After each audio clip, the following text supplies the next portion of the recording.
আমি বাড়ি বাড়ি কাজ করি, আমি বেলা 2টার সময় বেরোচ্ছি, আমার ঘরের দরজা খোলা, জানলা খোলা, ঘরের টিভি চলতেছে, ফ্যান চলতেছে, একটা করে টিভি দিতে আমার বারান্দায় এক পাউ গেলে আর এক পাউ দিতে দেখি আমার মাইরা মাইয়াটারে মাইরে ওই মেয়েটা ঘরে ফিরে যাচ্ছে, ঘরে দরজা মানে যারা মারছে তারা তো বেরোই আসছে, যারা মারছে তারা তো বেরোই আসছে, তারা তার ভিতরে থাকতে পারতেছে না। সেই হিসাবে তাহলে আমার মেয়েটা গলায় দড়ি দিতে আপনি হয়ে গেলেন, তাহলে কি আমার মেয়েটা গলায় দড়ি দিতে নাকি আমার মেয়েটাকে মাইরে ফেলে না হয়েছে?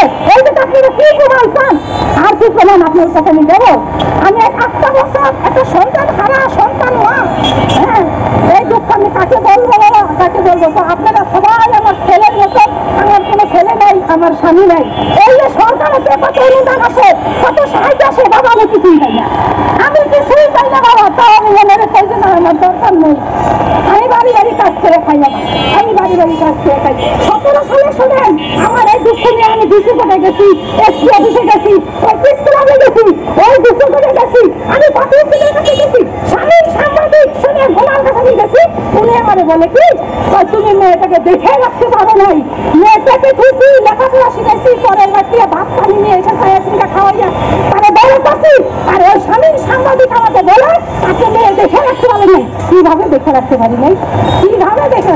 একবারে 4 বারে আমি ভাড়া ছিলাম, আপনার বাড়ি এই ঘটনা ঘটেছে, আপনি আমাকে বিচার করবেন না, আপনি আমাকে সংসদ করবেন না, মেয়েটাকে ফিরে মারলো, আপনার বাড়ি আমি ভাড়া আছি, আপনি আমার বিচার করে দেবেন না? আমার বাড়ি কেন এই ঘটনা ঘটলো, আমার বাড়ি কেন এই ঘটনা ঘটলো? সেটা তো গরিব মানুষ, সেটা কাজ করে খায়, কর্ম করে খায়, আর কেন এই ক্ষতি করলো? কেন মানুষ করলো না?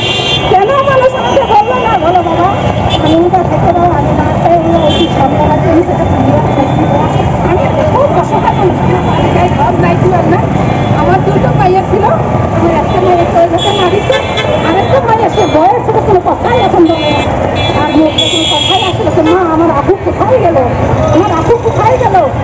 এখানে শোনেন আমার এই মেয়ে মরার মধ্যে অনেকগুলো কিছুটা মহিলা আছে, আমি যে পাড়া প্রতিবেশী ছিলাম ওইখানে কিছু মহিলা আছে, ওই মহিলাগুলো খুব খারাপ,